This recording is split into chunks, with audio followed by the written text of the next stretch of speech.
Hello my dear students, how are you all? Yes, good morning. The class Mohi is started now. I hope you can see me. Just let me check that whether it is available or not. Yes, so it is available. I hope so. Today is Sunday and I hope that you are studying very hard for your KCET exam preparation. Hello Mohi. Now it was generally our classes are scheduled for 9 a.m. but because today is Sunday, so we thought, okay, let give you a 30 minutes break and start the class from 9:30. Okay, so we are going to discuss the PYQs of wave optics, dual nature of radiation and matter. Both chapters are tricky but easy to answer. Questions are generally, a lot of questions are similar, so we will be solving some of the questions. Let's see the questions that came in 2025. If AB is an incident plane wave front, then refracted wave front in. So here it is mentioned that N2 is greater than N1. What is N2? N2 is the refractive index of the lens and N1 is the refractive index of the medium, right? So they have said that N2 is greater than N1 and they said that what will be the nature of the refracted wavefront. Okay, nature of the refracted wavefront. So what happens when light falls on a convex lens parallel to the principal axis? It definitely first try to draw the ray diagram first. Okay, when it falls parallel to principal axis, it will converge at a point. Okay, so converging means what is the nature of the wavefront? The nature of the wavefront must be spherical. Now what type of spherical? So for spherical, because we know that for a spherical wavefront what happens is that, so light, suppose this is a point, light goes in all possible direction, right? So this is how the spherical wavefront works. So that means it must have a center. So what type, where is the center? Obviously from the diagram it is clear that the center of the wavefront is here. So light wave will be circular around here. So what type of circle? If this is the center, what type of wavefront you will get? You will get a wavefront like this. Okay, this is a converging wavefront. Okay, this is a converging wavefront. Now if the same question is asked to the concave lens, then it will be diverging wavefront.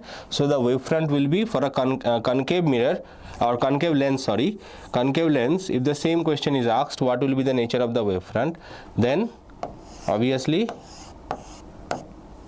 the light ray falling on a concave lens, okay, they will, after this point it will diverge. So if you plot that, it will be the center will be here, so it will be like this. Okay, so this is for concave,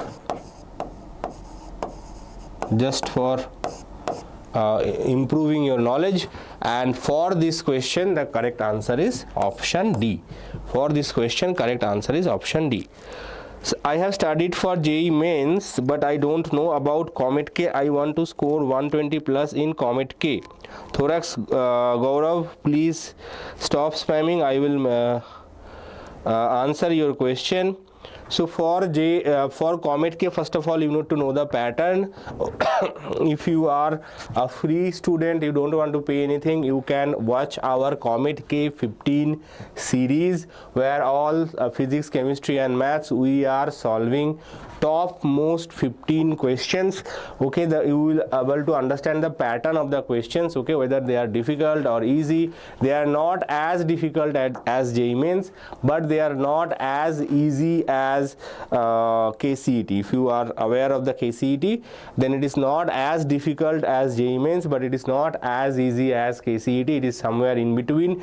It is actually, you can say that it is slightly easier than NEET pattern. It is slightly easier than NEET pattern, but not too easy. Okay, So that is how the Comet K exam goes. Comet K exam is slightly lengthier, slightly the paper generally takes 3 hours to answer 180 questions, which is very difficult in terms of question difficulty. Okay, you will not be able to answer those 180 questions unless you are exclusively studying for Comet K for 2 whole years. It will be very difficult for you to answer those 180 questions in 180 minutes. Okay, KCET students still have some level of preparation because they are answering 60 questions in 60 minutes, so that time management skill they have, but the question level difficulty is tricky. It is a computer based exam. Obviously you will have access to on screen simple calculator, okay, but the question difficulty is not easy. So one thing, if you want to spend some money, you can join our Comet K 30 crash course, which will start from tomorrow. Okay, the classes will start, orientation will happen tomorrow, and then from day after the classes will start. Okay, or at least if you don't want to spend that much money, the course of KC 30 is Comet K 30 is 2499, but if you don't want to spend that money, you can have at least the test series, which is available for 999, which is a very good preparation that will give you an idea what level of question comes in the Comet K exam, how can I manage my time. So that kind of attention you can get from test series. Okay, so these are the 2 things that you can do. Otherwise you can watch our free YouTube series of Comet K 15. Okay, Comet K 15, we are discussing 15 most important PYQs. Important means the pattern, okay, the question difficulty, the understanding, the detail of a question. So those you can understand from the Comet K 15. We will bring more for Comet K very soon. Don't worry, in our YouTube channel for free as well. But for now you can watch our Comet K 15 series. Right, Gaurav? Which book good for maths, chemistry, physics, and where to find their questions in this month? So as I mentioned, Comet K, there are not many resources available. Only one resource you can purchase is Comet K PYQ book, which is available on Amazon. You can search for Comet K PYQ book. The books, those booksellers who says that we sell Comet K books, 99% of them are actually either selling JEE mains level book or they are selling NEET level book. Okay, true Comet K level books are not available in the market. That is a sad reality. Okay, true Comet K level books are not available in the market. They are either selling JEE mains, they are copying JEE mains concepts, and they are somehow sorting some questions from there, or from NEET books they are sorting some questions from there. Okay, true Comet K level books are not available in the market. Okay, you can study from the okay, next question. Mohi is saying next question, so next question is here. And one more important thing is that you can basically, if you want to study from, you can study from your NCERT textbook. That is the best resource for Comet K preparation. That is one important thing. Okay, the total energy carried by light wave when it travels from a rarer to a non-reflecting and non-absorbing medium. This is also 2025 question. So total energy carried by a light wave when it travels from a rarer to non-reflecting, non-absorbing medium increases, either increases or decreases depending upon angle of incidence. Decreases, remains same. Very easy question. Tanjiro, no Tanjiro, your answer is wrong. It is remain same. Non-reflecting, non-absorbing, that means it is not reflecting the light, it is not absorbing the light. Okay, so if it is not absorbing, not reflecting, means the 100% light wave from medium 1 travels to medium 2, that means the energy of the wave remains same. If it is reflecting, some energy will be lost. If it is absorbing, some energy will be lost. So in that case, decreases is correct. But if it is non-absorbing, not non-reflecting, then no energy is being lost, right? So it's an ideal medium. So ideal medium means it will remain same. If it is reflecting or absorbing, then energy will decrease. Okay, otherwise nothing is happening. That means it should remain same, conservation of energy, right? Now next question. Another this is from 2024. Young's double slit experiment, an electron beam is used to produce interference fringes of width beta 1. Now the electron beam is replaced by a beam of protons with the same experimental setup and same speed. Okay, the fringe width obtained is beta 2. Correct relationship between beta 1 and beta 2. Now, even though the exact expression for fringe width is not part of the syllabus, that this type of questions are common. Okay, but you need to know how to calculate beta. What is the formula for beta? Wavelength, the fringe width is given by lambda d by d. Okay, it is a constant. Fringe width beta is given by lambda d by d. Now for electron and proton, okay, it's a mixed concept, dual nature of matter and wave optics, both chapters combined. So wavelength beta is proportional to wavelength. So whoever has highest wavelength will have a better fringe width. Okay, they did not ask you to calculate it, they just ask you to find the relationship. Okay.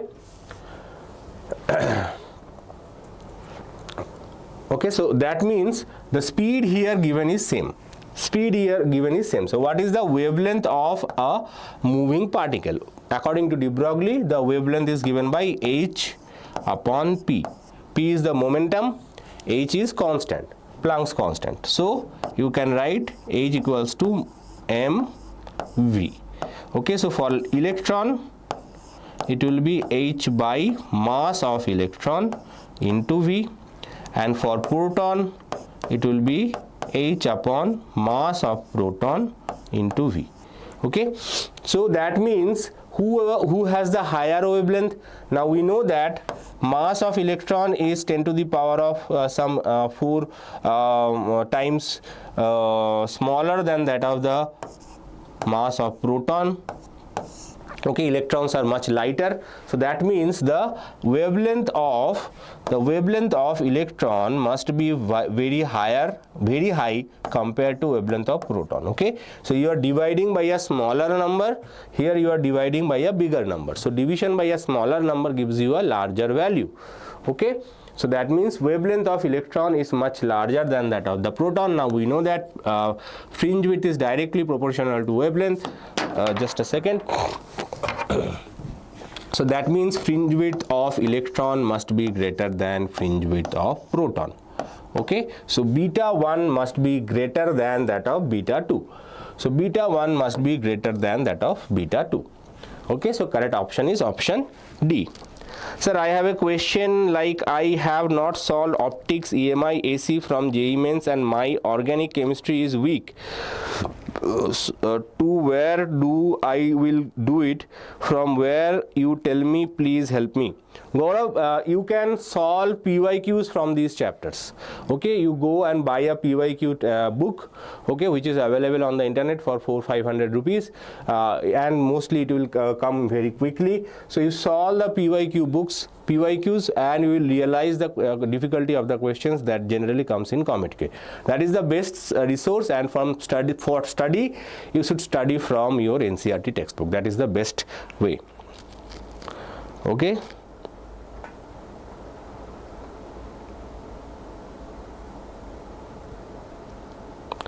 Okay, Shreyash, Narendra, you are saying I am Narendra. Okay, don't worry, we have not solved too many questions.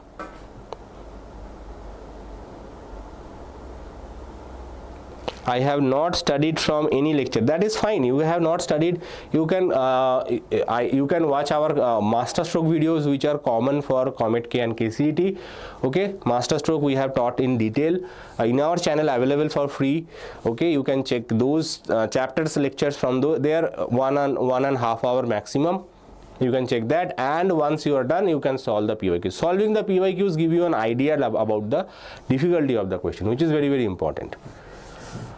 Three Polaroid sheets are now this is a very important concept in KCET prior to 2025. This concept based questions used to come almost every year. Okay, so this is one of the very important concept. I have kept few of them, I have not kept all of them because it seems familiar in today's lecture, but this is a very important concept. So whatever I am going to teach you this through this problem, remember that in your head. Okay, so if you know the concept, very good. If you don't know, remember whatever I am going to tell you about this question. This is a very common pattern question for KCET. Three Polaroid sheets are coaxially placed at indicated in the diagram. Sometimes it can be 3, sometimes it can be 2, sometimes it can be 4. Based on question to question, it might vary. Okay, so remember that sometimes it can be one sheet also. So, but just remember how I am solving it. Three Polaroid sheets are coaxially placed as indicated in the diagram. Pass axis of the Polaroids 1 and 2 make 30 degrees and 90 degrees with the pass axis of the Polaroid sheet 1. If I0 is the intensity of the incident unpolarized light entering sheet 1, the intensity of the emergent light through the sheet 3 is. So basically what they are saying that here we have a Polaroid, okay, and light entering here is I0, but it is unpolarized. Okay, this is the first Polaroid. Polaroid, what is the role of a Polaroid? Polaroid polarizes the light. Okay, that means when the incident light is coming, it has all sorts of electric field vector, all sorts of electric field vector, whatever you can consider. But once it is coming out from this Polaroid, it will only have one electric field vector. Okay, so remaining things are adjusted or absorbed. Okay, perpendicular ones are directly absorbed, and whatever are at some other angle, they got adjusted. Now what is the intensity of this light?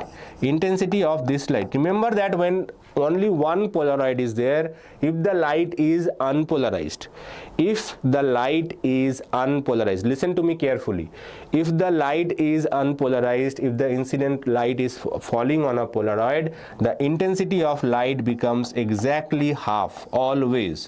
It will be always half of the incident light. So first Polaroid decreases the intensity by half. Now what happens? Now this light is polarized.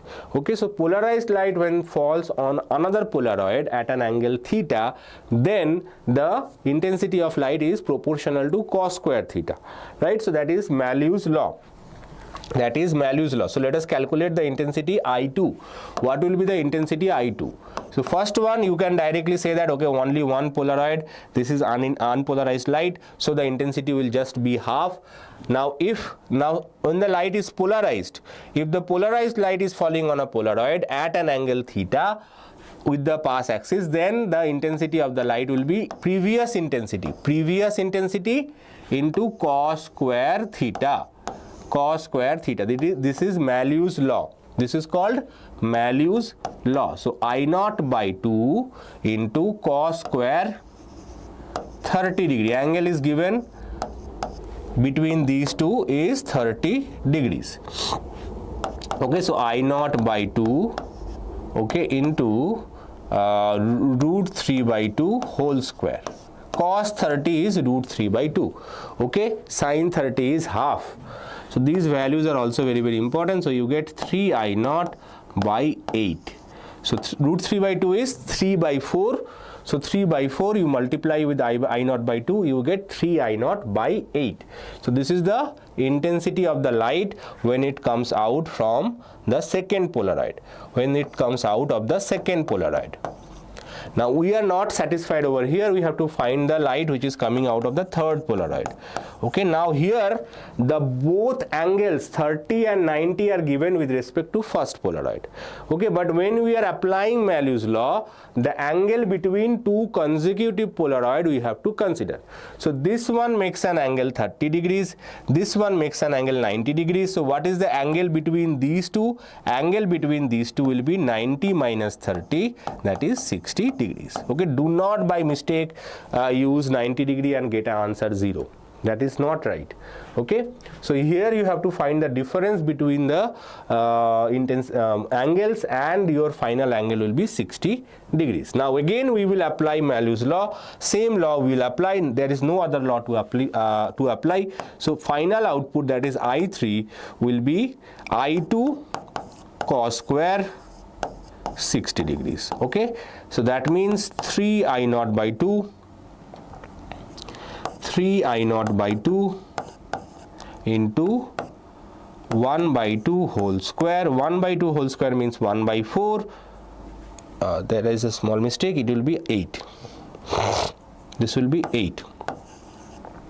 So 1 by 4, 4 into 8 is 32. So 3 I naught by 32. So this is the final intensity I3 which is coming out of this third Polaroid. Okay, so this will be the process of step-by-step calculation. You cannot calculate it directly. There is no such shortcut formulas.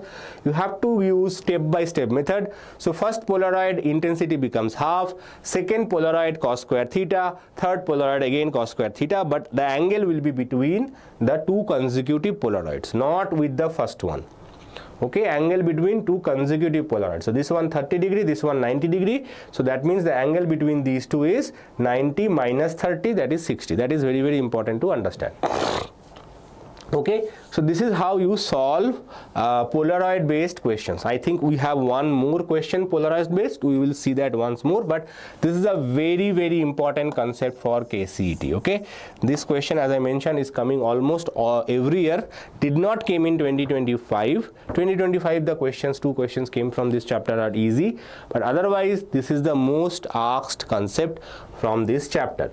Now let's move on to next question. When light propagates through a given excuse me, when light propagates through a given homogeneous medium, the velocities of primary wavefronts are lesser than those of secondary wavelets. This is one of the important question, easy question. Primary wavefronts are greater than that or equal to those of secondary wavelets.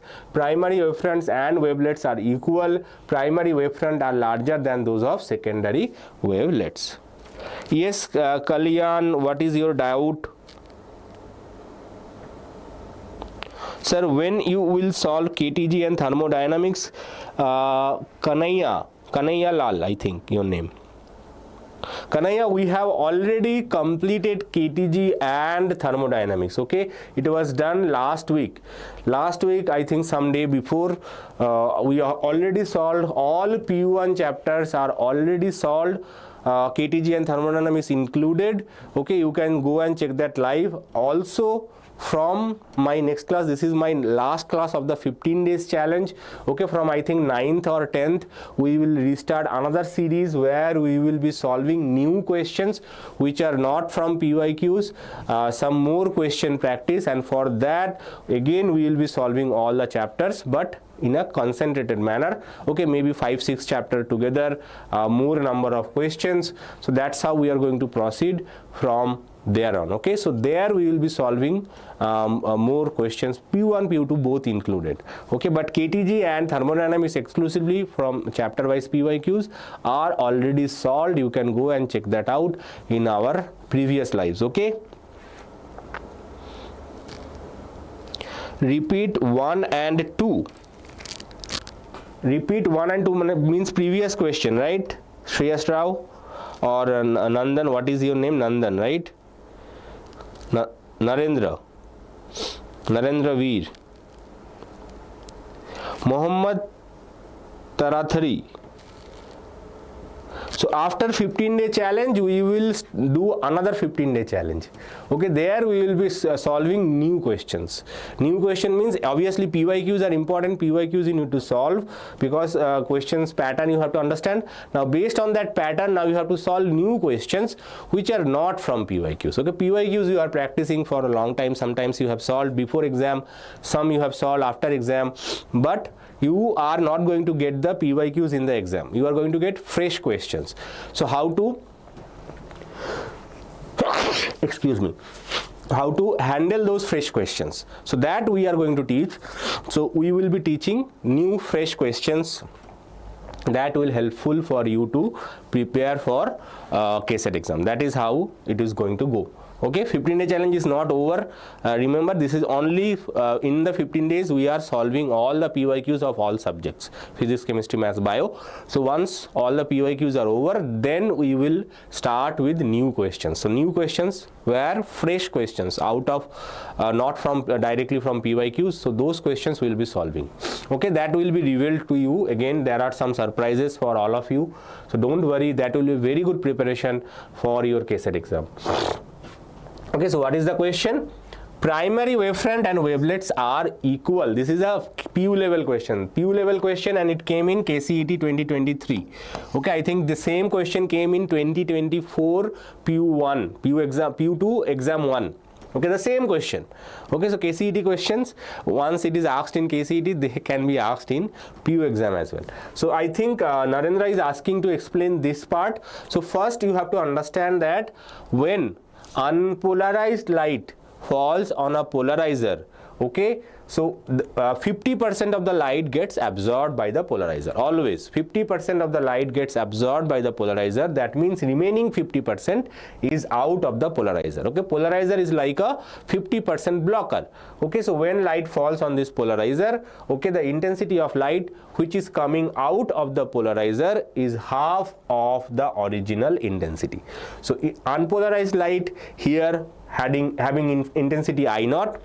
Once it falls on this polarizer, okay, it should be I naught by 2, and then it should be based on Malus law. Now there was once or twice question came that the light already polarized, okay, the incident light is already polarized, the angle is given. So that means first step is not there. It is starting from second step. So directly you apply Malus law, you calculate the intensity. Okay. So if the light is polarized, then you directly apply Malus law. If light is unpolarized, first step is very unique, where you need to remember the light which is coming out of the polarizer is half of the original intensity. So suppose 10 watt light falls on it. Suppose 10 watt light falls on it. If 10 watt light falls on it, the emerging light will be only 5 watt. Okay, then onwards you have to apply Malus law and calculate the corresponding intensity.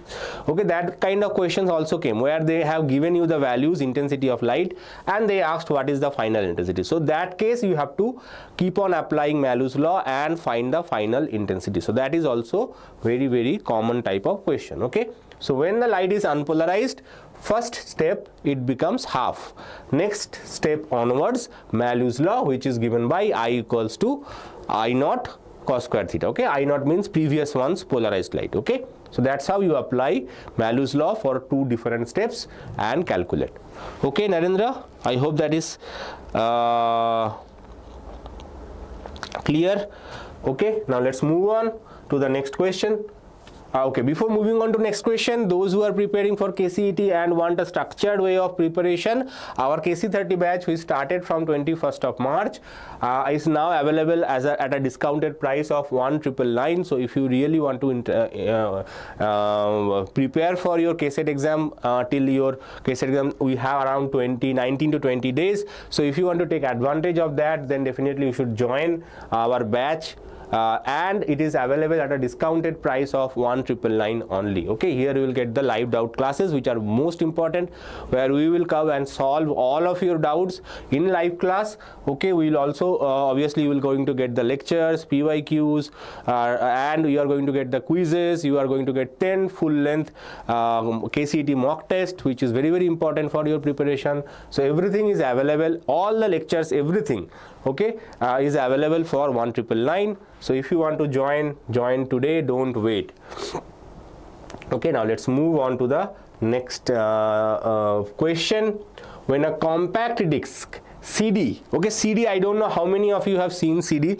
Maybe some of you have, because it was there very popular when I was a kid. Everything was CD. Okay, before my generation slightly there was cassettes. Okay, when I was kid I have seen cassettes. Maybe you have not seen cassettes, VCR, etc. Our parents generation cassettes, VCR was the only thing. Nowadays we do not have CDs, we only have cloud. Okay, everything is in cloud. Okay, so CDs was a very very good way to store data, movies, songs, games. Okay, I know some of you may be playing games, so those who play games still have DVDs in there. Okay, so compact disc is illuminated by a small source of white light. Colored bands are observed. This is due to, so if you have seen nowadays in front of a bicycle they put a CD, okay, because of their colorful nature. Okay, when light coming from, falls from the opposite side, it reflects light and gives a colorful nature, so it allows motorists to know that there is a cycle coming from the other side. Okay, so what type of thing happens in a CD because it gives color? Is it interference? Is it scattering? Is it reflection? Or it is diffraction? What happens into a CD and why does it gives the color? Yes, so the CD gives away diffraction. What is the nature of the CD? So CD has a circular disc. Okay, I hope most of you have seen it, and inside there is a circular patterns. Okay, it is basically grooves, very tiny grooves, where once light falls on it, it gets diffracted, and because of diffraction and also somewhat scattering involved after diffraction. First level is diffraction, after diffraction scattering happens, and that's why we observe the colorful band. Okay, so this is the main thing, diffraction and scattering combined together, it gives away colorful light. Okay, now next question. For light diverging from a finite point source. Diverging means, so this is a point source, so light going away from the point source is called diverging. This is called diverging. The wavefront is parabolic, the wavefront is cylindrical, the intensity of wavefront does not depend on the distance, the intensity decreases in proportion to the distance squared. So first of all, when the source is point source, the wavefronts are always spherical. Wavefronts are always spherical. Okay, so first 2 points are wrong. Okay, first 2 points are wrong. So which one of these two are correct? One of them is correct. Yes. So option D is correct. Option D is correct. Okay. Option D is correct. The intensity decreases in proportional to distance squared. So as you are going further away from the source, okay, the intensity decreases. Remember that if that does not happen, so no matter where is the light, you would be able to see it. If intensity is not decreasing, even sitting in India, you would be seeing light, whatever the war happening in Iran and Israel, you will be seeing that light. But that is not happening, because by the time the light reaches over here, okay, the intensity almost becomes zero. Okay, so intensity of light decreases as it increases the distance, and intensity is not only just decreasing, it is proportional to 1 upon d square, or inversely proportional to distance, square of the distance. Okay, as you go away from the source, intensity rapidly decreases. Okay, so this is the relationship between intensity and distance. Okay, now let's move on with the next question. Which of the statements are correct with reference to single slit diffraction pattern? Fringes are of unequal width, fringes are of equal width, light energy is conserved, intensity of all bright fringes are equal. So obviously first 2 things are contradicting, so one of them will be correct. Now third and fourth you have to identify which one is correct. Okay, light is an energy, so energy will always be conserved. So option 3 is correct. Okay, option 3 is correct. Now what about 1 and 2? Because in the option you have to choose the correct pairings. You have to choose the correct pairing. Now as soon as you realize that light is an energy, it is conserved, so your option is actually restricted between these 2 options. Okay, so these 2 options have 3 as correct. So even if you in the exam, suppose you don't know the entire answer, if you figure out, okay, one of them I can identify this one, so that means your choices decreases, and then you have to figure out which one you have to answer. Okay, so for a diffraction, Okay, now for diffraction, the intensity of the light are unequal, and the fringe widths are also unequal. Okay, fringe widths are also unequal. In diffraction, what happens? The central bright fringe is the most brightest. Remember this graph. Okay, it is given in your NCERT textbook. I know most of you have ignored it. So this is how the graph goes. Okay, so intensity is maximum at the central bright fringe. Also, central bright fringe is the maximum in width.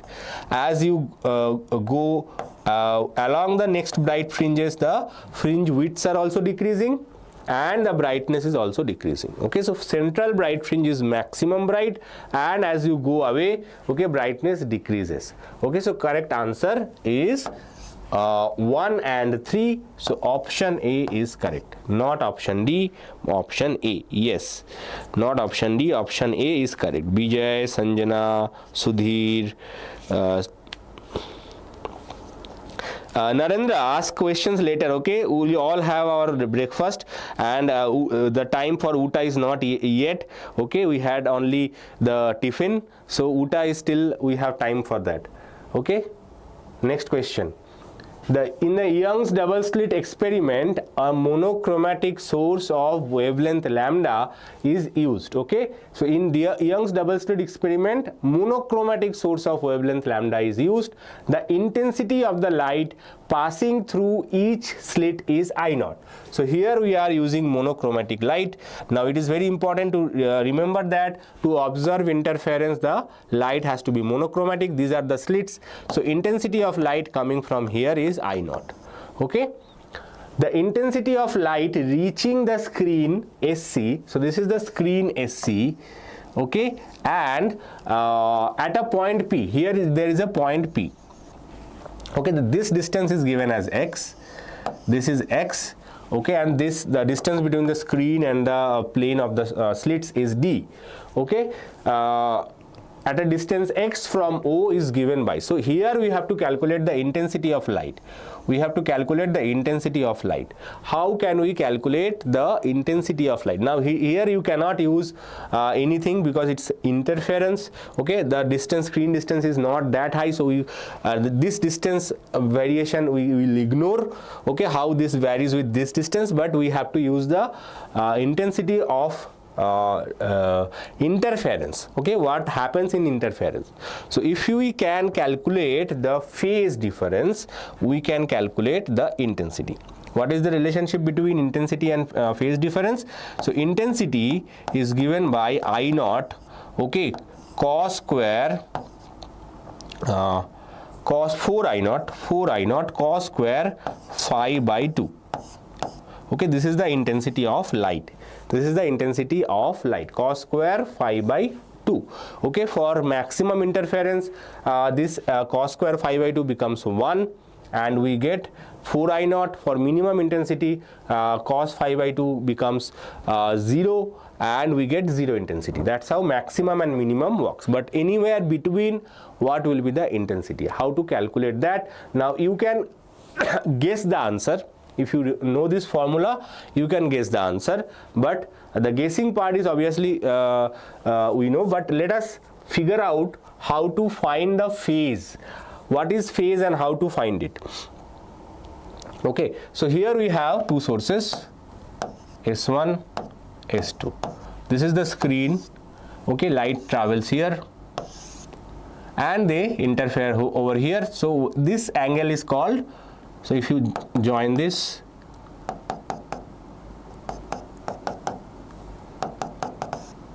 okay, so this angle is theta given in the question. Okay, this is D, this is X. Okay, now how to calculate the phase difference? To calculate the phase difference, what we have to use? We have to use the relationship between this theta is actually the phase difference. This theta is phase difference. Now what is the relationship between theta, D and X?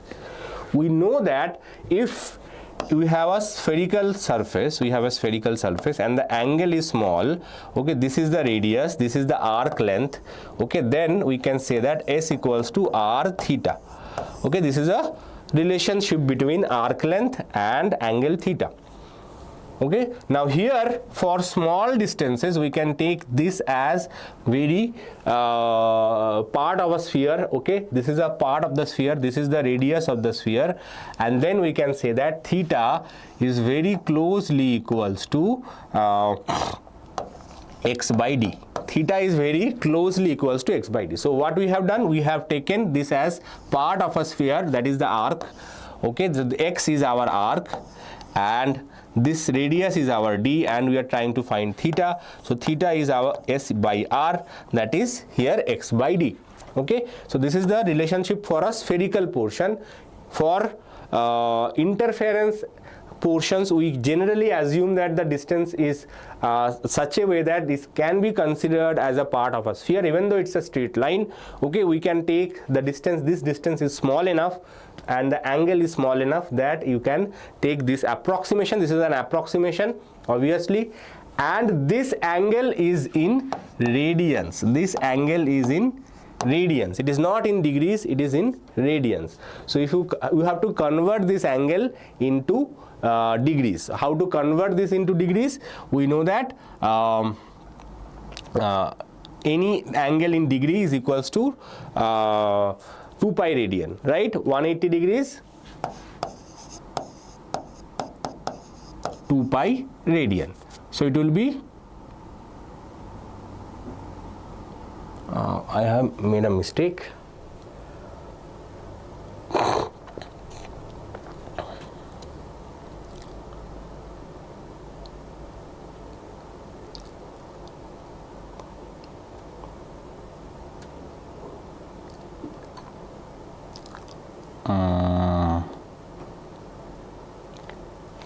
Let's check the options.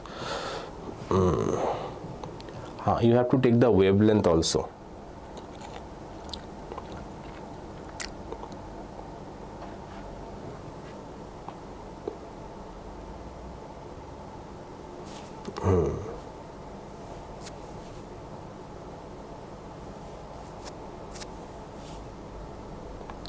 Okay, so here the phase difference is given in terms of path difference.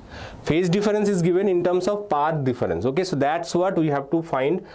Just a small correction here.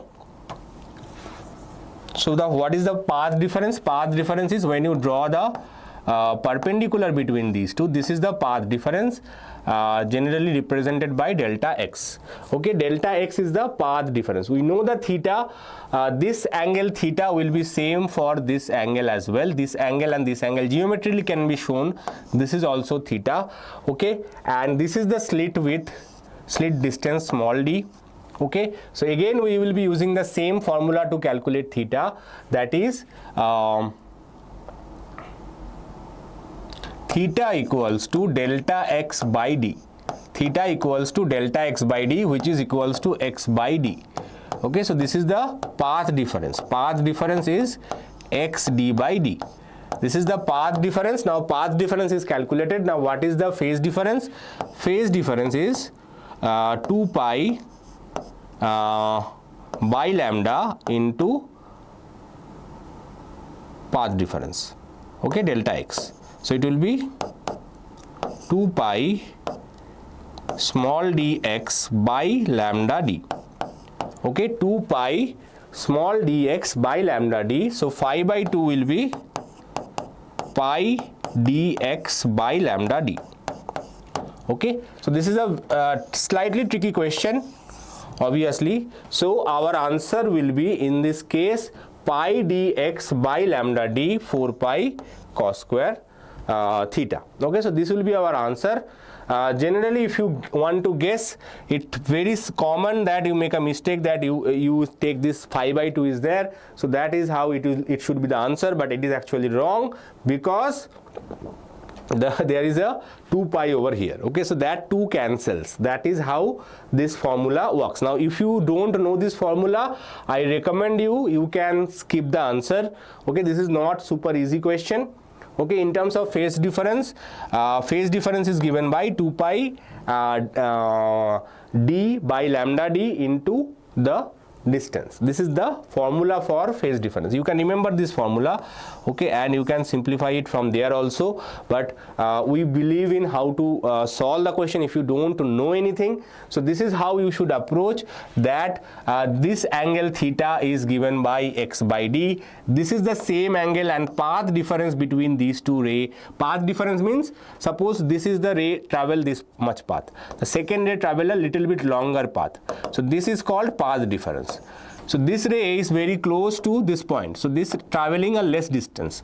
This source is slightly further from this point, so it has to travel a little bit more distance. Okay, this is given by small d. The total distance is given by capital D. Okay, so small d and capital D are given, wavelength of light lambda is given, so you have to calculate the path difference first, and from path difference you have to calculate the phase difference. Okay, and once you have calculated the phase difference, then you use this value inside the formula that we know, that intensity is 4I naught cos square phi by 2.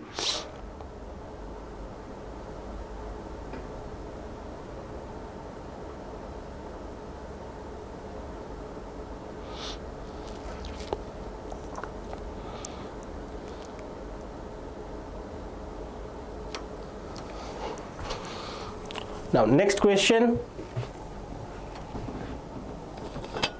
Narendra, focus in the lecture, otherwise I will block you.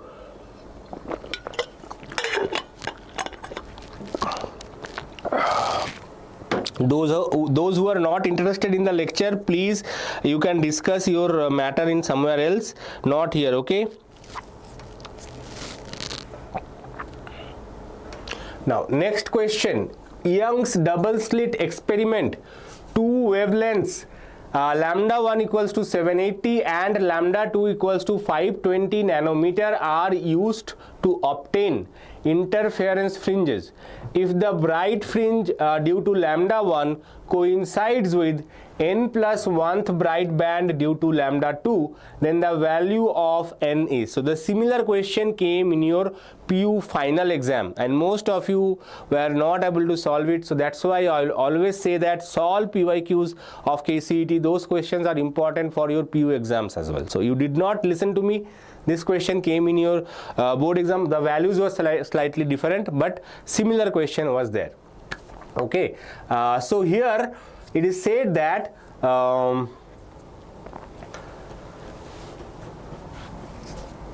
suppose we have a light of wavelength lambda 1, okay, then what is the position of nth bright fringe of due to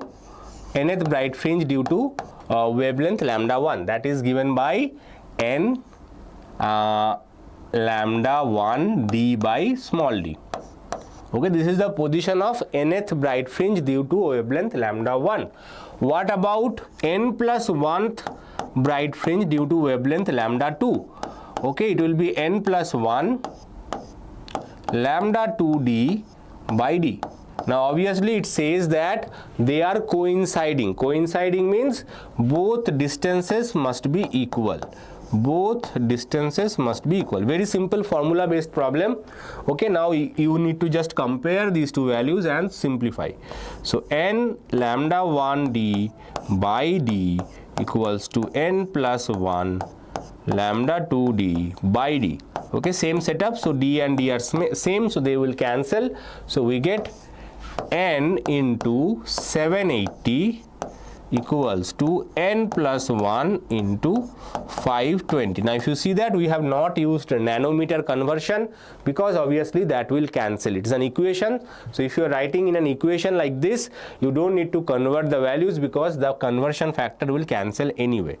So 780n equals to 520n plus 520.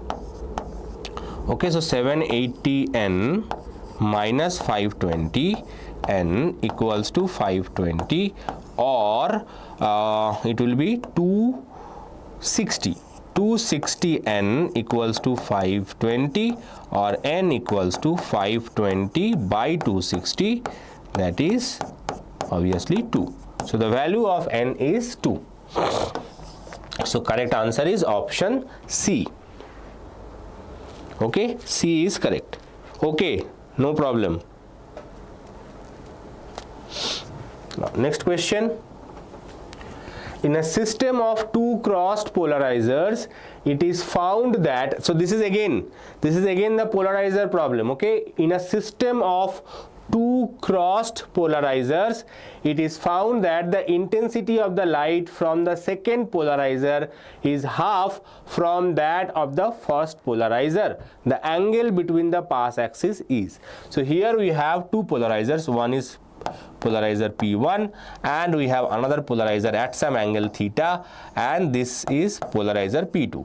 So suppose the light from here is I0, and then it is found that the second polarizer, after the second polarizer, the light is I0 by 2. So here the incoming light is not given, so you do not need to consider incoming light, okay? The light from the first polarizer and second polarizer's comparison is given, so here you don't need to consider any incident light. So this type of questions are very common. Don't get confused. Sir said first polarizer reduces the intensity to half, but that will be depending on if the incident light is unpolarized. Based on that it will change. So here they have given that the intensity of the light from the second polarizer is half of that what is coming out of the first polarizer, okay? So I0 and I0 by 2 is given. So now we will apply Malus law. According to Malus law, I0 by 2 must be equals to I0 cos square theta, okay? So I2 equals to I1 cos square theta. Okay, so I2 is known, I1 is known, we just need to use that and calculate the angle theta.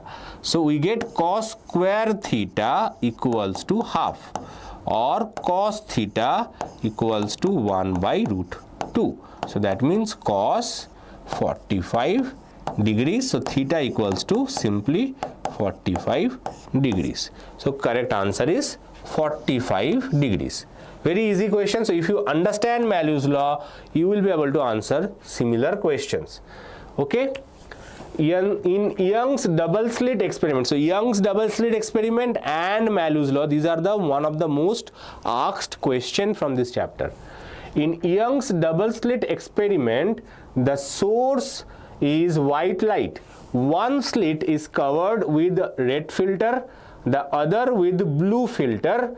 There shall be alternate red and blue fringes, alternate dark and pink fringes, alternate dark and yellow fringes, no interference. So what is the meaning of that? We have this is the Young's double slit experiment setup. Here is the original source, which is a white light.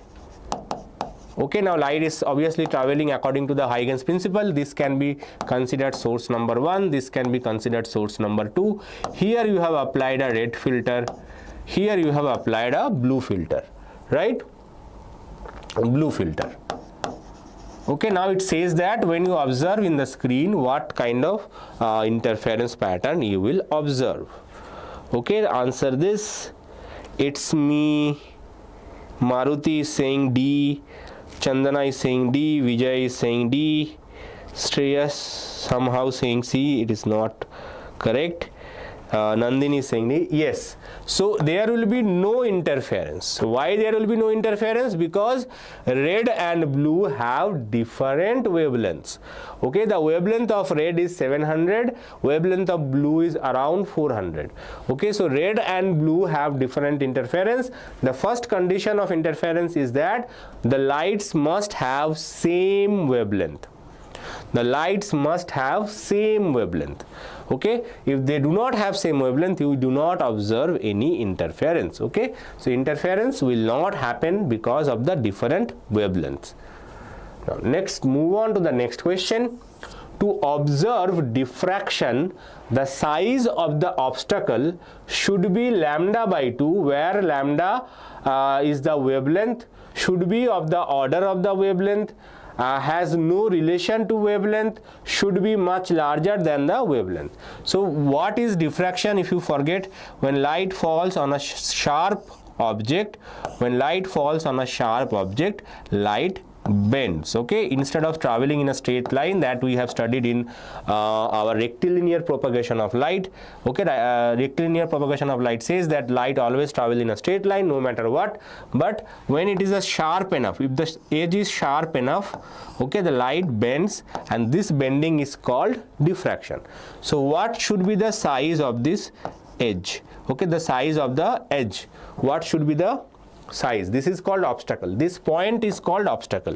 What should be the size of this obstacle so that we can observe diffraction? Okay, now remember, this is true not only for diffraction, this is true for interference as well. In case of interference, the slit width means this gap. Okay, in case of interference, this is also true. So this is the source 1, this is the source 2. Okay, source 1 and source 2. So this gap in case of interference and this small shape in case of diffraction, both have to be of the order of wavelength. Of the order of wavelength means, suppose the wavelength is 500. Okay, it can be 600, it can be 700, it can be 800, which is not super high from 500 nanometer. Okay, so 500 nanometer is the wavelength of light. Then your gap should be around from more than 500 till say 1000. Okay, that can be the maximum range, that is lambda to 2 lambda. Okay, greater than this size of the obstacle, say given by say S, this size of the obstacle should be greater than lambda, and it should be less than that of 2 lambda. Okay, that can be the approximate range.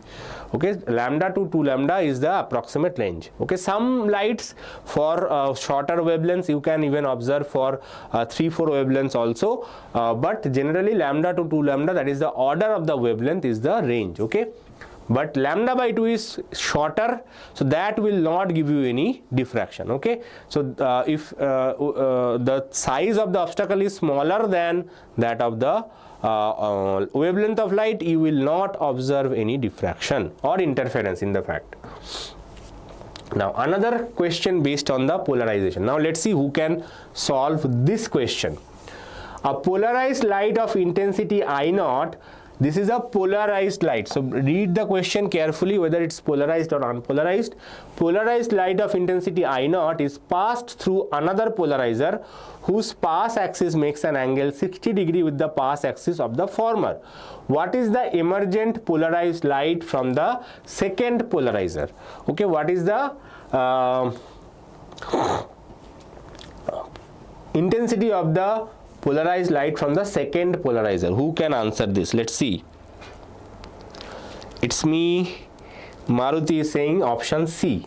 So it's very easy question. This is that's why it is asked in 2014. Okay, so the level of difficulty is slowly increasing in KCET. So 2014 the question was one of the easiest. Okay, now if I give you 2014 paper, you will laugh and you will say I will score 60 out of 60. Okay, even though that's not 100% correct, but still. So we know that intensity of light is I naught cos square theta. So Malus law only once. I naught is given here as I naught and it is polarized already, so no need to do the reduction. Angle is given 60 degrees, so cos square 60 degrees. Cos 60 is half, so that must be 1 by 2 whole square, that is I naught by 4. Okay, so the final intensity is I naught by 4. Okay, easy. Now let's move on to the next chapter. Okay, now we will be solving questions from dual nature of radiation and matter. Okay, today we have only 28 questions, not 30 questions, because these two chapters, 2 to 3 questions are coming, not like ray optics and other chapters where we are getting 3, 4, 5 questions from those chapters. So that's why we have 28 questions in our lecture. If we consider an electron and a proton and a photon, electron and a photon of same de Broglie wavelength, they will have same energy, same velocity, same momentum, same angular momentum. So electron and photon, okay, they have same de Broglie wavelength, then they will have what? They will have same. Yes. So electron and photon have same de Broglie wavelength. Okay, so de Broglie wavelength is what? De Broglie wavelength means what? De Broglie wavelength means lambda. Narendra, it is there in the board, you can read. Okay, so wavelength lambda is given by h by p. Okay, lambda, wavelength lambda, de Broglie wavelength lambda is given by h by p. H is Planck's constant, p is momentum. Now if two waves, electron and photon, they have the same wavelengths, then we must say they must have same momentum. Their momentum must be shared. Okay, so they must have same momentum. Now you might say that, sir, what about energy? Why they do not have the same energy? Now photon is moving with the speed of light. Okay, electron however is not moving with the speed of light. It is closer to speed of light but not exactly speed of light. That means it will have less energy compared to that of photon. Photon is possibly the maximum possible energy that it will have. Okay, so velocity is different for photon and electron. Mass, obviously photon is a massless, but you can calculate its energy in other ways. Okay, so photon energy is much higher than that of the electron. That's why energy wise it will not be same. Velocity, obviously electron is moving slower, as I mentioned. Velocity of electron is not as high as photon. Photon has the maximum possible velocity. Okay, so momentum will be constant. Angular momentum is not coming over here. Okay, this is a simple linear motion, so angular momentum is not into the picture. So momentum will be constant over here. Okay, now next question. Anode voltage of a photo cell is kept fixed.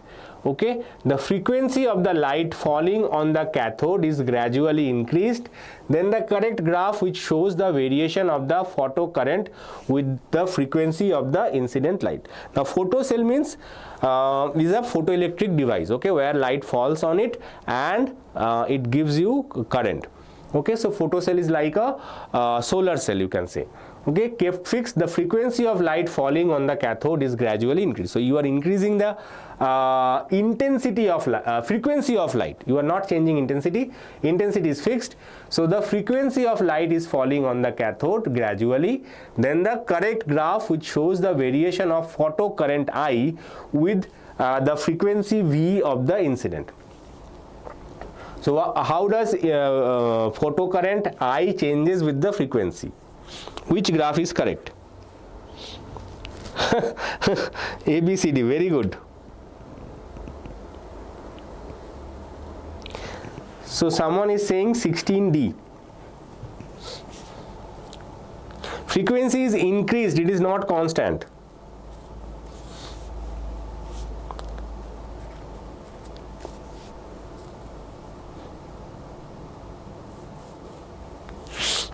Let's see, you can answer.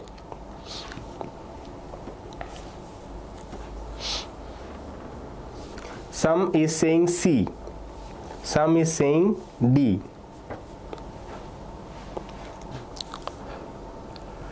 So this graph is for, so let us understand what is the formula for photoelectric effect. So the intensity of light is h nu, and that should be equals to the kinetic energy of the electron emitted plus work function.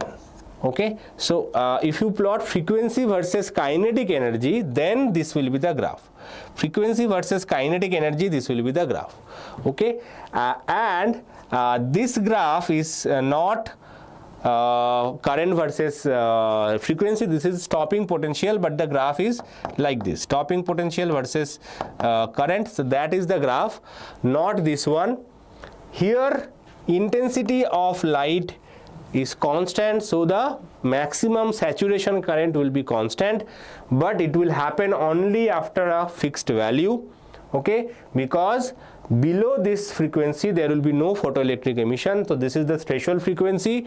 Out after this threshold frequency, the current will be constant for a given intensity. Okay, the current depends only on the intensity of light. The saturation current or the maximum current in the circuit depends only on the intensity of light. It is independent of frequency. Okay, but the kinetic energy, okay, the stopping potentials, they all depend on frequency. But the current in the circuit does not depend on frequency, it is independent of frequency. Okay, it only depends on the intensity of light falling. Okay, so this is the correct answer. I think one of you have answered option D. Sarika sir is saying sound is not clear. I think check. Full sound is here from my end.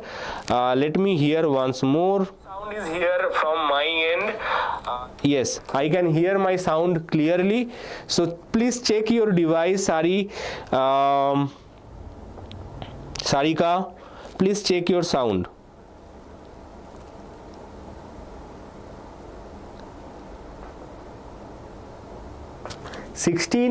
D is correct. Okay, intensity is constant. That means the light will be constant. Sarika. Okay, Sarika. Sound is coming. Okay, as I said, you check your device sound and your audio. Maybe sometimes because of the poor network, sometimes sound can fluctuate. Otherwise, if you are still not able to hear, use a earphone or go to a zone where the network connection is little stronger. Okay, if you are using Wi-Fi, go to the place where Wi-Fi is stronger.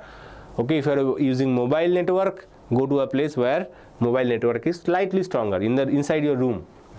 Light of energy capital E falls normally on a metal of work function E by 3. The kinetic energies K of the photoelectrons are. So what is the relation? This is option A, okay, B, C, D. Let us understand that. So kinetic energies, they have asked kinetic energies, all kinetic energies they have asked. Okay, so not the maximum kinetic energy. So be careful, this question is easy but very tricky. So we know that if the energy of radiation is this, okay, then this is given by the maximum kinetic energy plus the threshold energy, okay, or work function.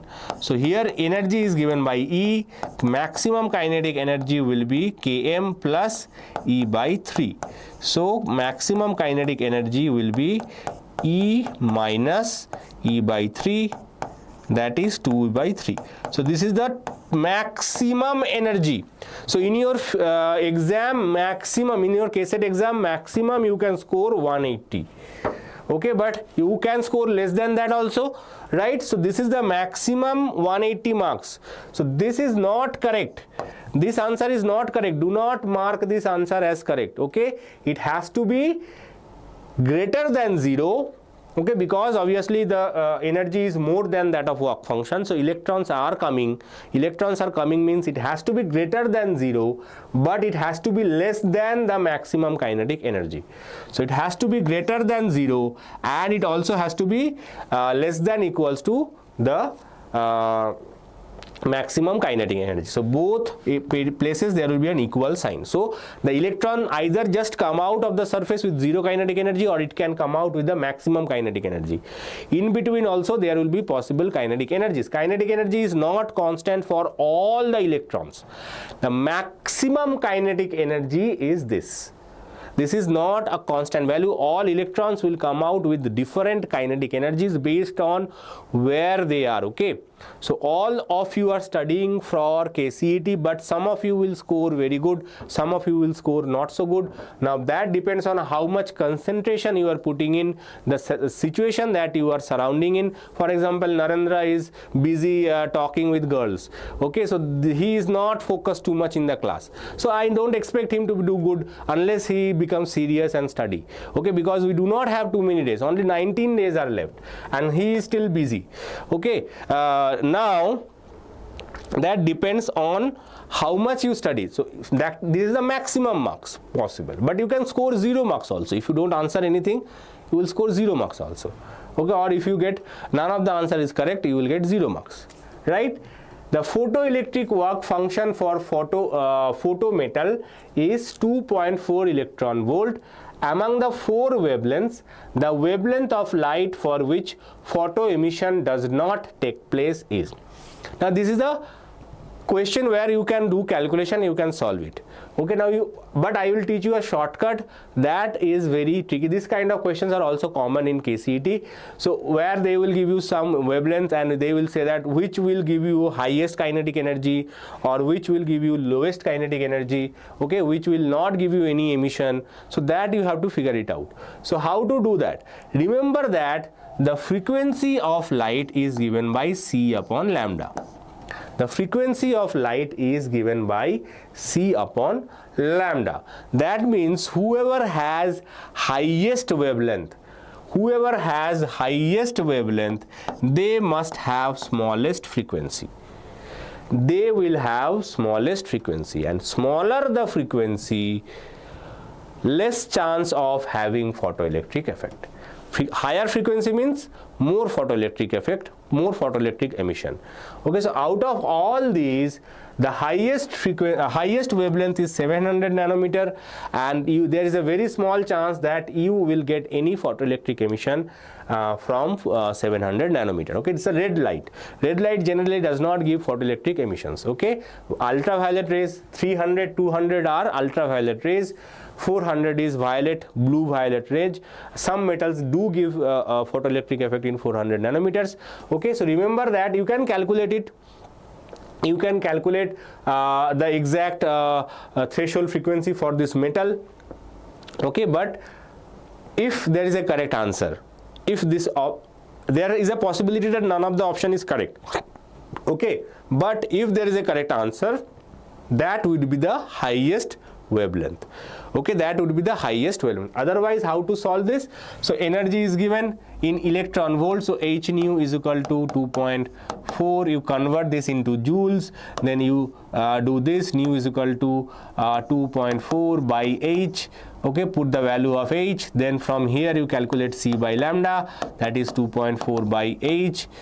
Into, obviously you have to convert this, from there lambda will be given by hc by 2.4.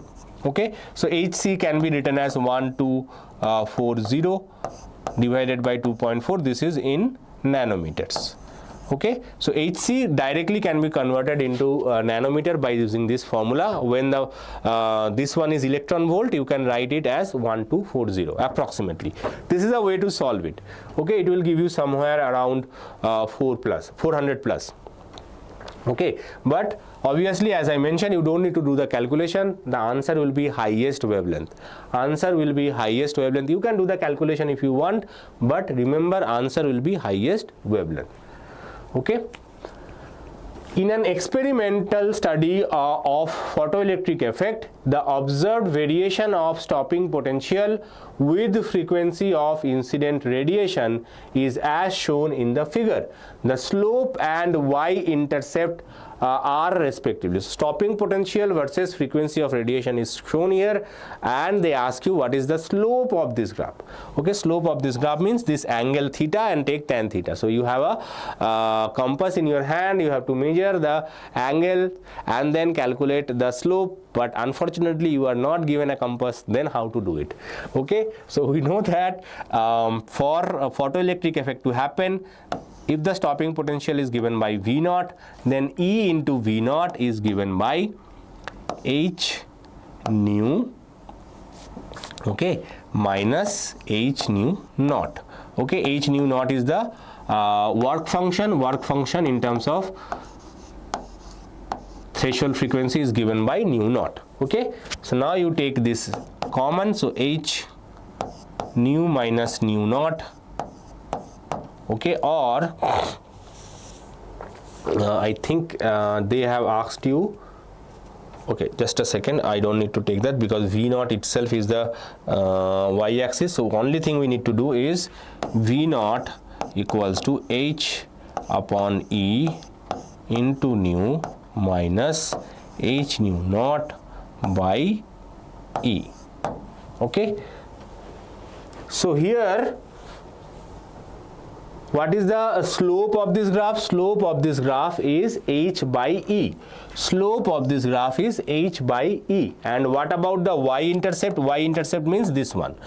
This is y-intercept. If you extend this and calculate this intercept, this is y-intercept. We know that y is equal to mx plus c. So this is the equation of a straight line. So y here is along y-axis we are plotting v naught. So this is our y. What is m? So m must be h by E. And what is the y-intercept? Y-intercept c is minus h nu naught by E. Okay. So the correct answer is this one.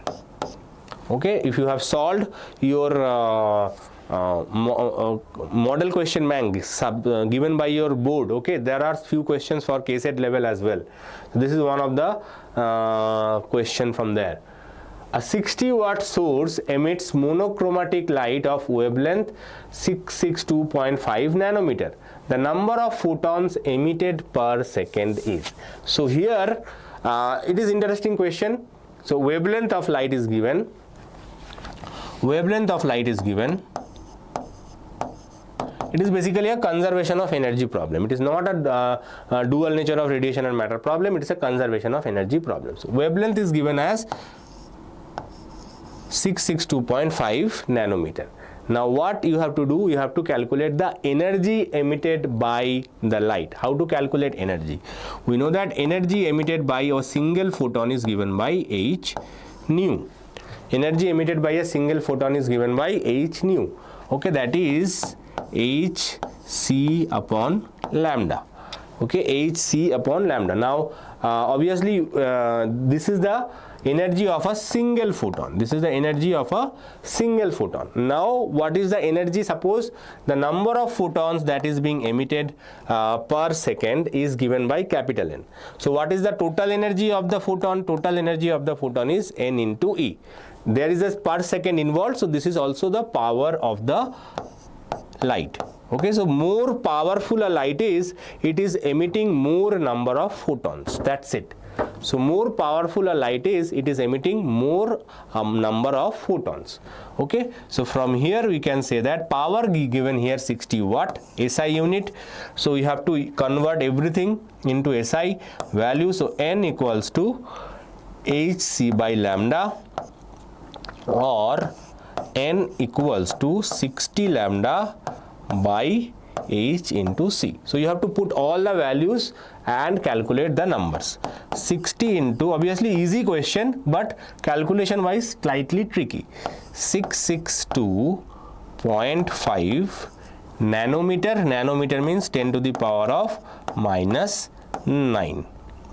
Divided by, now Planck's constant is, we will take here as 6.625. Okay, so because the value is given like this, 6.62 we generally take, but here we will take 6.625 full value into 10 to the power of minus 34. These values are very, very handy. You need to remember these values. Okay, so Planck's constant is 6.625 into 10 to the power of minus 34. C is 3 into 10 to the power of 8.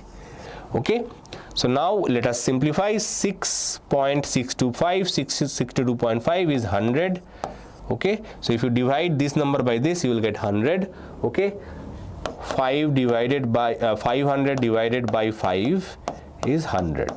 Similarly, 662.5 divided by 6.625 is also 100. 320 is a 60. Now let's simplify. We have to find the correct 10 to the power of value. Okay, so correct 10 to the power value is actually we need to calculate. So out of these two will be the correct answer, right? These two are wrong. 5 is not coming, only 20 is coming. That means 2 into something will be the answer.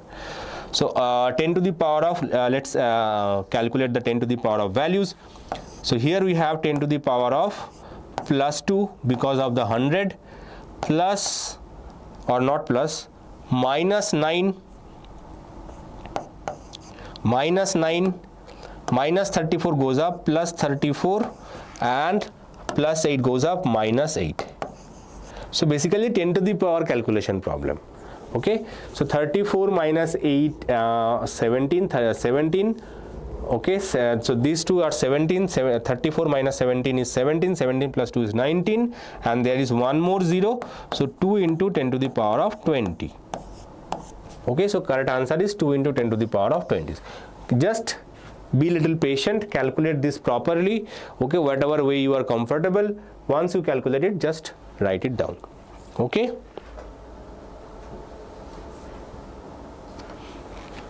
Okay, now next question. Shreyash, you are answering after I solve the question.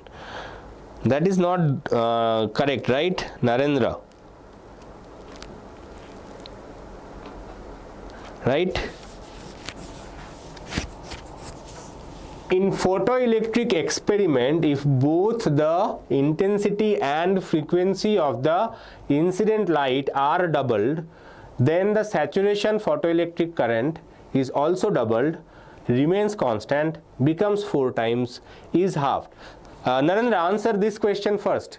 In photoelectric experiment, if both the intensity and frequency of the incident light are doubled, okay, then the saturation photoelectric current is doubled, remains constant, becomes 4 times, is halved. Okay. Yes, it is doubled. Shreyash answered, Narendra answered this correctly. So in photoelectric current, what happens is that if you increase the intensity, okay, what happens is that the saturation current does not change. Only saturation current changes when you increase the, if you increase the frequency, saturation current does not change.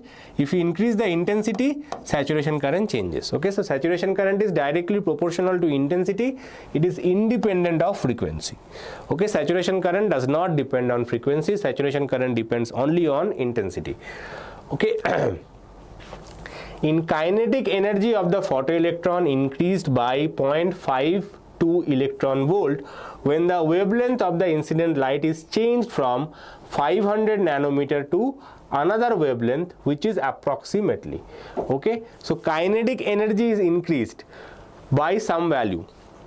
So what is the meaning of that? So kinetic energy of electron, is given by obviously h nu minus phi naught. Okay, so you increase the kinetic energy by some amount, and the new kinetic energy is suppose h nu dash minus phi naught. Okay, they ask you that increase in the value is 0.51. That means Km minus Km equals to h nu dash minus nu, that is given as 0.52. You have to find the wavelength of the light. Now what is the relationship between frequency and wavelength?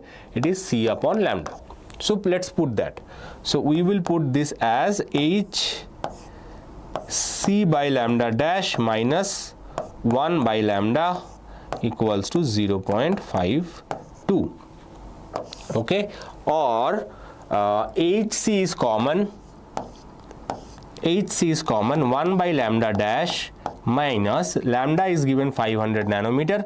Now we will use a shortcut. Obviously we will use the value of HC directly. We will use the value of HC directly so that we don't need to calculate anything. What is the value of HC? I told you, when the wavelength is given in nanometers, when the energy is given in electron volt, then HC can be written as 1240 approximately. 1241 is more accurate, but 1240 we will use it here. So 1240 into 1 upon lambda. So we do not need to convert any unit. That is the beauty of this value. Okay, if you are using anything else, you may need to convert the values. That's what we are not required to do here. So 1 by lambda dash minus 1 by 500 equals to 0.52 divided by 1240. Okay, so what is 1 by lambda dash? 1 by lambda dash equals to 0.52, 0.52 means almost 0.5. Okay, so what we will be taking here approximately, let's take this value close to 1250. Okay, approximately. So 0.5 by 1250 means 1 by 1250 into 2. Okay, that is very close to 250, 2500 approximately. Okay, this is all we are doing for easier calculation, nothing else. Okay, these are all we are doing for easier calculation. So what is the LCM? LCM is 2500 and we get 1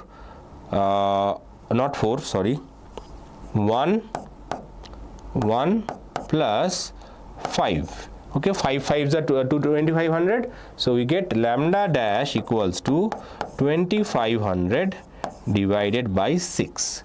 Okay, so that means it will be obviously 6 are 24, approximately 400.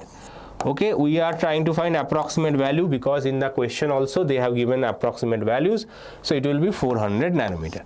Now if you ask me, sir, if the similar question is asked, okay, I don't want to do any calculation, how can I figure out the answer? So you need to remember that wavelength of incident light is 500 nanometer. The electron, kinetic energy of the electron is increasing, so the final answer, final wavelength must be smaller than the given wavelength. Final wavelength must be smaller than the given wavelength, so it must be 400.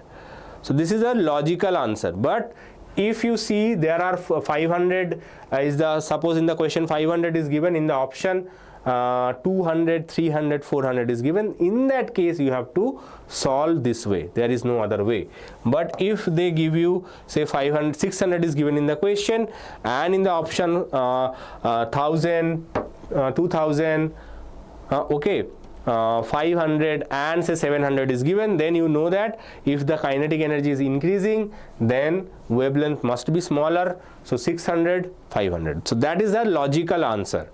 Okay, but in case you also have to prepare that they change the options such a way that, because generally they give the options randomly, if the random option is given, both two options are given below this value, then you are doomed. You have to solve it step by step.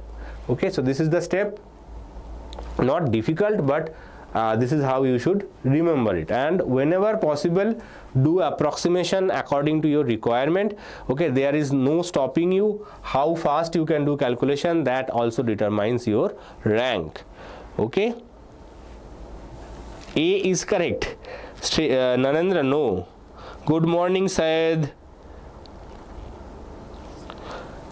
Shreyas, check your calculation, this is not correct. Okay, remember that energy increasing, okay, and incident wavelength is 500 nanometer, so the answer must be smaller than this wavelength. It cannot be, because energy is inversely proportional to wavelength.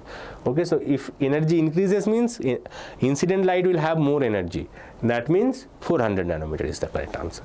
Okay, so you can solve it this way, or you can guess the answer by logic. The de Broglie wavelength of a particle, this is one of the chapters even though important students often ignore in their PUC. Okay, that's why they struggle in the KCET. Okay, the de Broglie wavelength of a particle of kinetic energy K is lambda. The wavelength of the particle, if it is kinetic energy, is K by 4. So kinetic energy K for wavelength lambda, and if the kinetic energy is K by 4, what will be the wavelength? Okay, so wavelength, let us understand again, similar question. K is given by, directly write hc by lambda minus 5. Okay, hc by lambda minus 5. So for lambda wavelength, kinetic energy is given K. Okay, for kinetic energy K by 4, so we can see that kinetic energy is inversely proportional to wavelength lambda. If you ignore the work function for now, okay, kinetic energy is inversely proportional to wavelength lambda. So k by 4 must also be proportional to this wavelength lambda dash. So k divided by k by 4 must be equals to lambda dash by lambda. Okay, that means lambda dash equals to 4 lambda. Okay, so it will be 4 lambda. Okay, wavelength energy of incident radiation is inversely proportional to wavelength lambda. Okay, so that's how you can solve this question. Easy question, not difficult, and even calculation wise easy. So wavelength will be 4 times. So if kinetic energy is 1 by 4, wavelength will be 4. Okay, so that's how it is dependent. Now next question. The work function of a material is 1 electron volt. Okay. Yes, Sarika, what is your problem, Sarika? Sarika is saying, sir, so if you just say, sir, I will see. If you say, sir, how can I see? Sir, how to register mock test series test free now? Syed, test series is not free. Test series is still available. I think, I don't know, there will be a price reduction that going to happen very soon. So if you are still waiting, wait for a few more days, there will be price reduction, but obviously the test series is not free. Okay. Kohli is saying how it is 4. So it is 4 because kinetic energy of a photon, kinetic energy of an electron is proportional to 1 by wavelength. Now how it is 1 by wavelength? We know that kinetic energy, the maximum kinetic energy from Einstein's equation, it is given by h nu minus phi naught. Right, h nu minus phi naught. Phi naught is the work function, h nu is the energy of the photon radiation. Now this can be written as hc by lambda. Okay, it can be written as hc by lambda minus phi naught. Now phi naught is a constant quantity. Phi naught is a constant quantity. So roughly we can say that k is inversely proportional to wavelength lambda. K is inversely proportional to wavelength lambda. So K1 by K2, inverse proportionality means what? K1 by K2 equals to lambda 2 by lambda 1. So inverse proportionality means this goes opposite way. Okay, K1 by K2 equals to lambda 2 by lambda 1. Okay, now K1 is K, K2 is K by 4. Okay, and lambda 2 you are trying to find, lambda 1 is given here lambda. Okay, so now simplify, so division of division goes up, so it becomes 4 equals to lambda 2 by lambda. Okay, so lambda 2 equals to 4 lambda. Now this is not 100% correct, it will be slightly less than 4 lambda if you include phi naught. Okay, but because in the question it is given, so the closest answer is obviously 4 lambda. Okay, it will be slightly different if you include phi naught, but that can be ignored. Okay.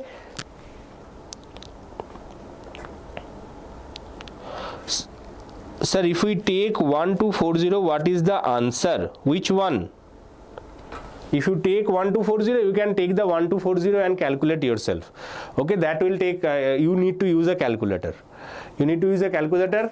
Okay, that and that does not change the answer of being 400 nanometer.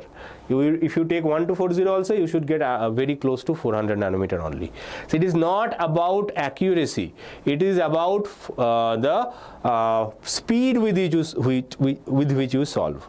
Okay, so not about accuracy. If you want to solve 100% accurate, solve in your PU exam.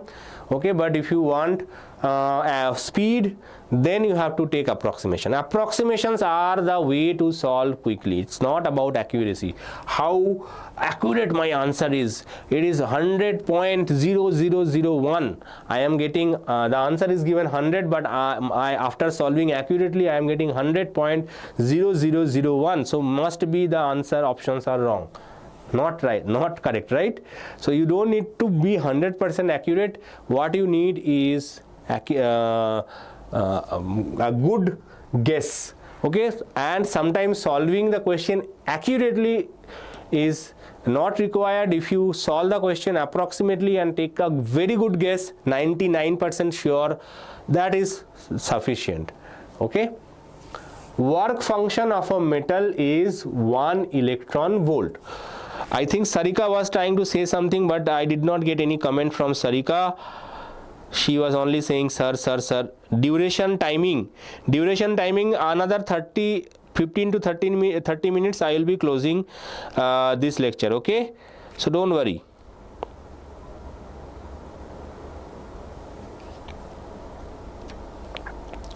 Okay, by 11:30 the lecture will be over.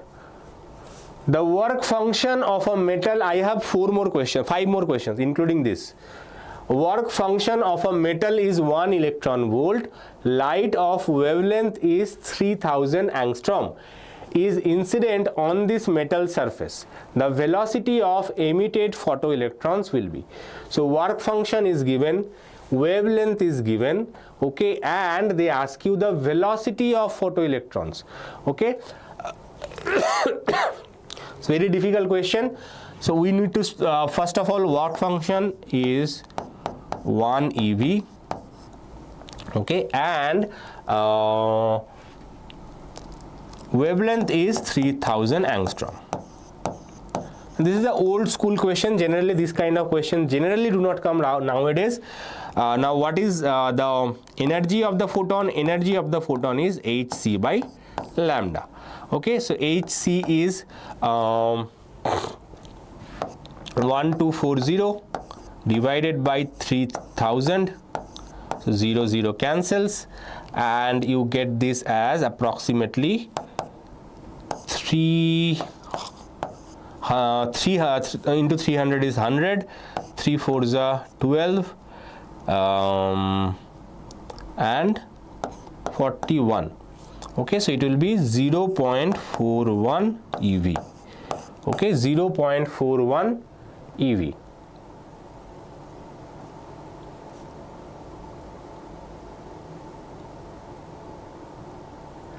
Okay, so this question is incorrect.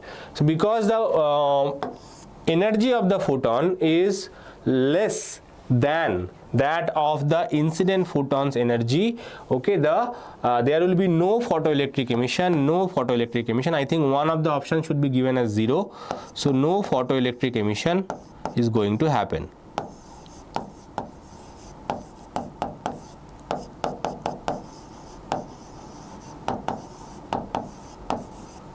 Okay, because the energy of the incident photon is less than that of the threshold frequency. So here energy of the photon is less than that of the threshold frequency. So you are not going to get any emission of photoelectric effect. Okay, I think one of the option was given as 0, somehow that got changed in the question paper setting. That's why this question I think was a bonus question. This is a bonus question. Okay, don't worry, in KCET from time to time you get 1 or 2 bonus questions every year. Okay, if the question does not satisfy some of the criterias, for example more than one option is correct, or none of the options are 100% correct, then that cases they give that as bonus. So here this is a bonus question because E less than epsilon phi naught, so there will be no photoelectric emission. 0.41 is less than 1 electron volt, so there will be no photoelectric emission.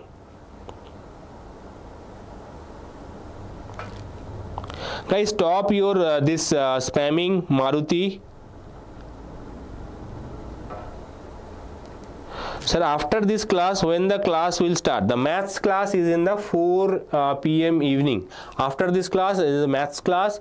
It will be 4 p.m. in the evening.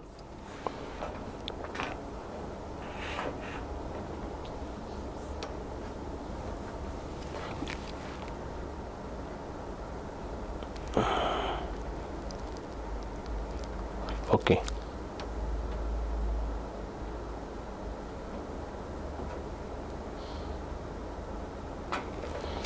Now next, a proton moving with momentum p1 has kinetic energy 1/8 of its energy.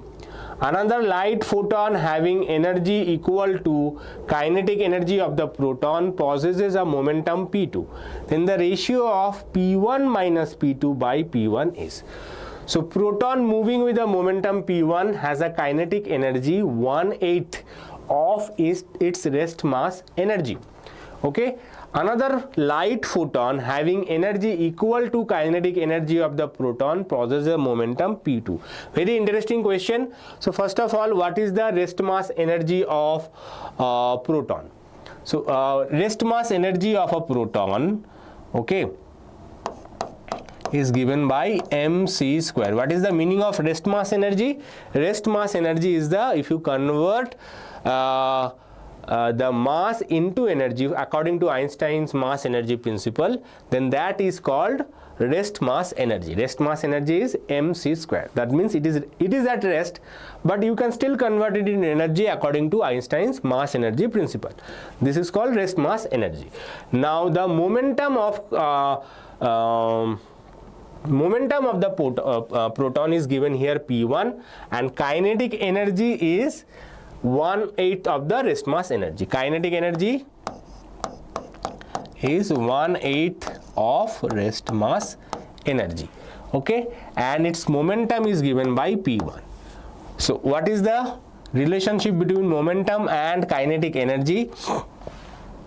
So if the kinetic energy is known, let's write it like this: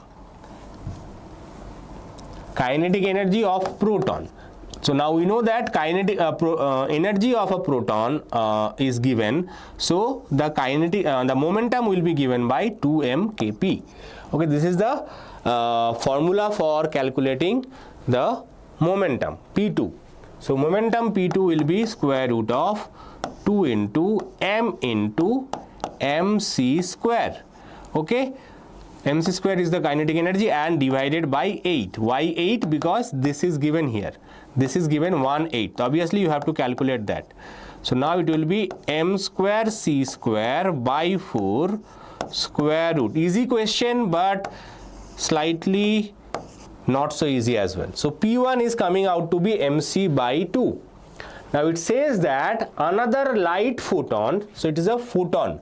Light photon means not heavy or light, it's light energy photon, having energy equal to the kinetic energy of the photon possesses a momentum p2. So what is the momentum of a photon?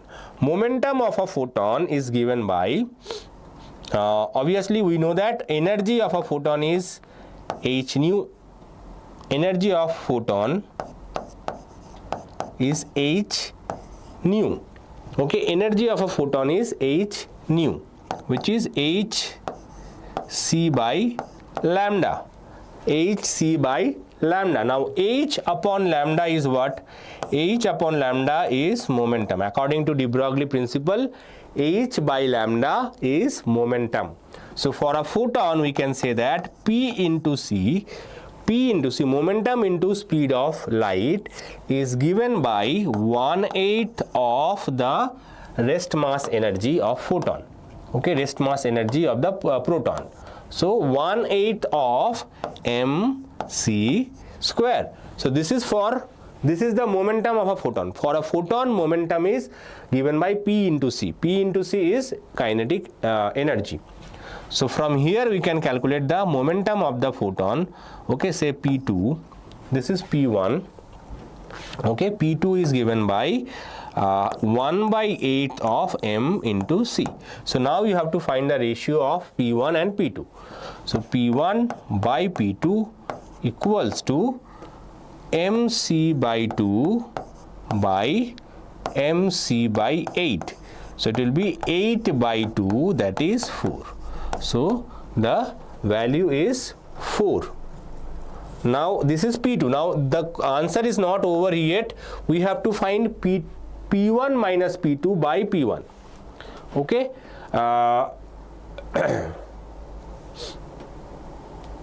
Sorry, I made a mistake.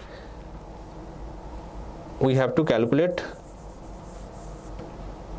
P1 minus P2 by P1. So P1 minus P2 by P1. Okay, so P1 is MC by 2, this is MC by 8 divided by MC by 2. Okay, so it will be 1 minus 2 by 8, that is 1 by 4. So it will be 3 upon 4. Okay, so it will be 3 upon 4. Okay, you can simplify this, easy simplification, you will get 3 by 4. Again, as I mentioned, the question is tricky, not super easy, so you have to be careful while solving it. Can be solved faster, but this is a tricky question. Yes, Bijay is correct. Sarika, sir, after what is your question? Okay. Now, next. According to Einstein's photoelectric equation, the graph between kinetic energy of photoelectrons ejected and frequency of incident radiation is. So, according to Einstein's photoelectric equation, graph between kinetic energy and frequency of incident radiation. So, we know that maximum kinetic energy is given by h nu minus phi naught. So, if you plot the graph of kinetic energy to the frequency, you will get hx minus or plus c.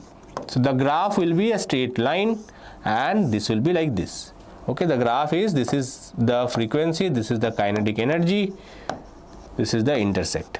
Okay, so the graph will be like this. So obviously, if you see the pattern here, the correct graph is option D. This is option D.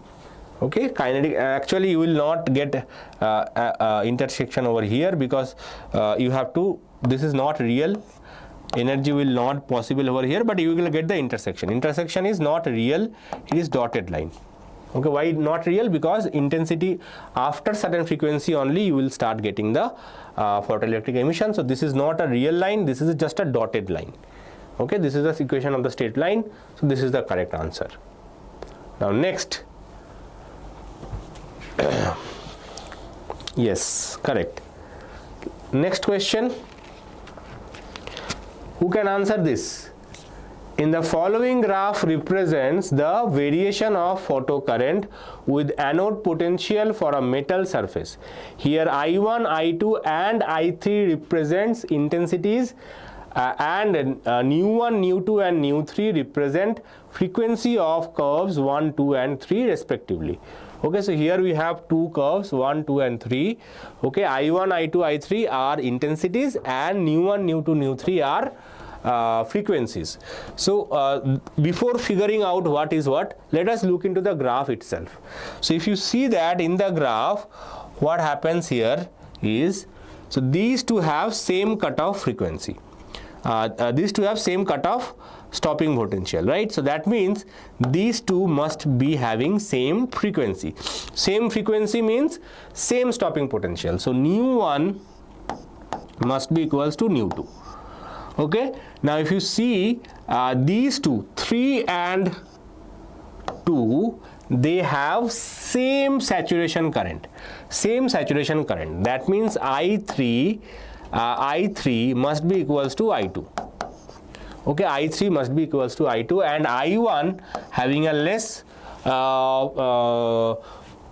photosaturation current, so I1 must be less than this. So this is the relations.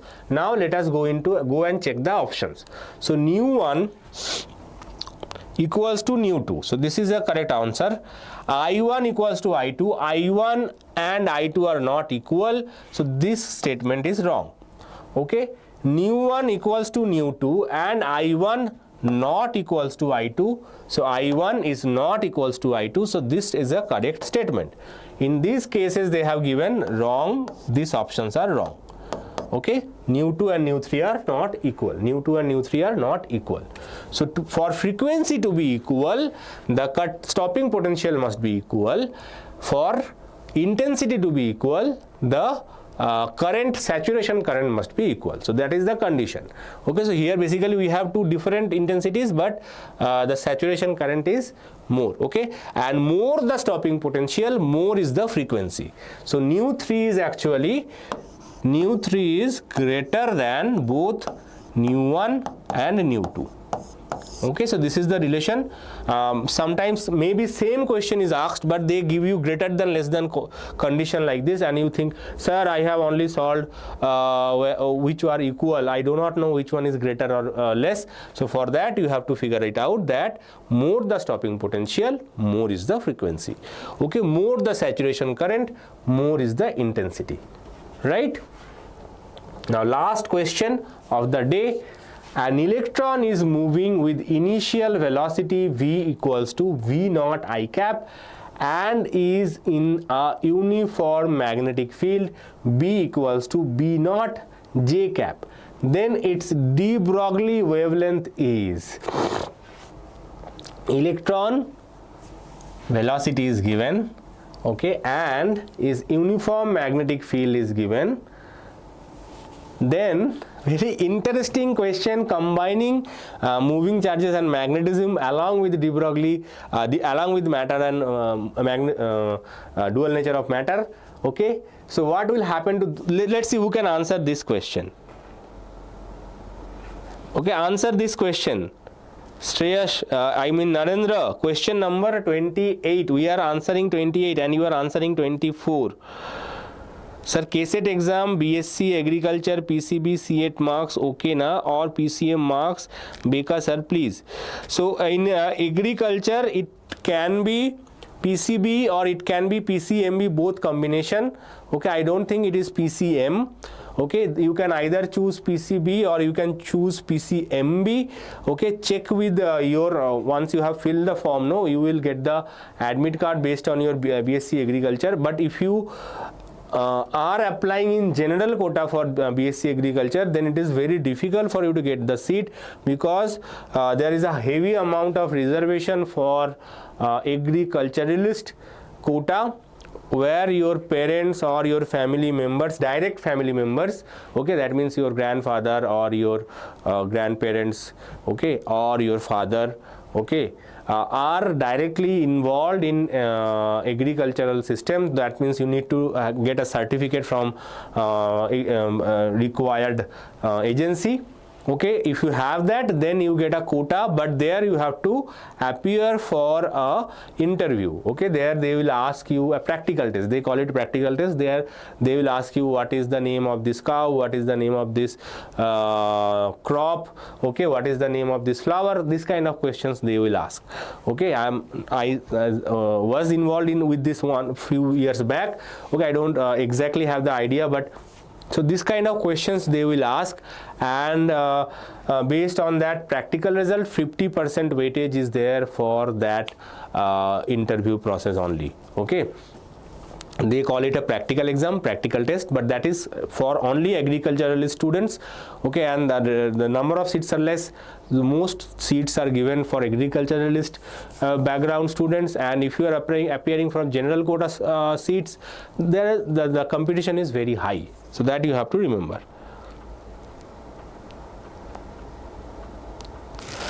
What is the 10th passing score this year? I don't know. Dark fire.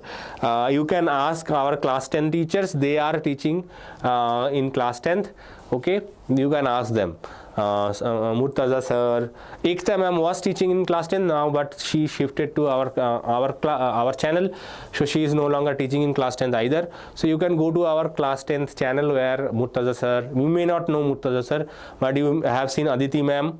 Okay, she teaches physics along with me during your board exams. So she is teaching in our class 10th channel, so you can go check that. Okay. Dark fire, we do not speak in any other language than English in our channel. Okay. Yes, Sari, answer this question. Answer this question. So he's saying B. Vijay is saying B. Chandana is saying B. Shreyash is still stuck in question number 24. Your video got stuck, Narendra. Okay, now what is this question is about? So here velocity is given in x direction, magnetic field is given in the y direction. So what does that mean?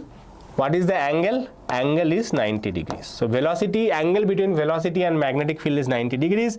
So what will happen? The object will rotate in a circular motion, and we know that when the circular motion happens, the velocity remains constant, the magnitude of velocity remains constant, even though the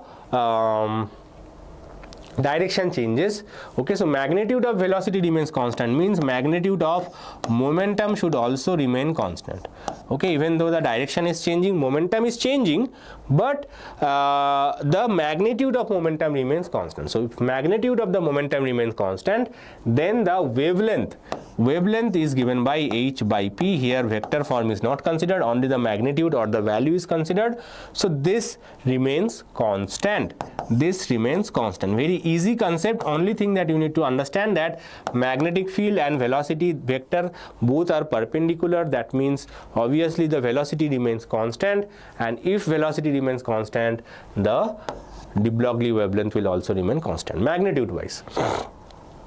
Okay, so de Broglie wavelength remains constant. Okay, because the magnitude of velocity remains constant. Magnitude of velocity remains constant means magnitude of momentum remains constant, and de Broglie wavelength only depends on momentum. Okay, so this is the end of today's lecture.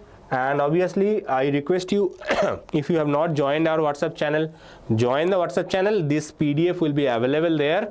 Okay, the link of, to download the PDF will be shared, so don't forget to join the WhatsApp channel. And also if you have not yet subscribed, subscribe and like this video. Everyone like this video.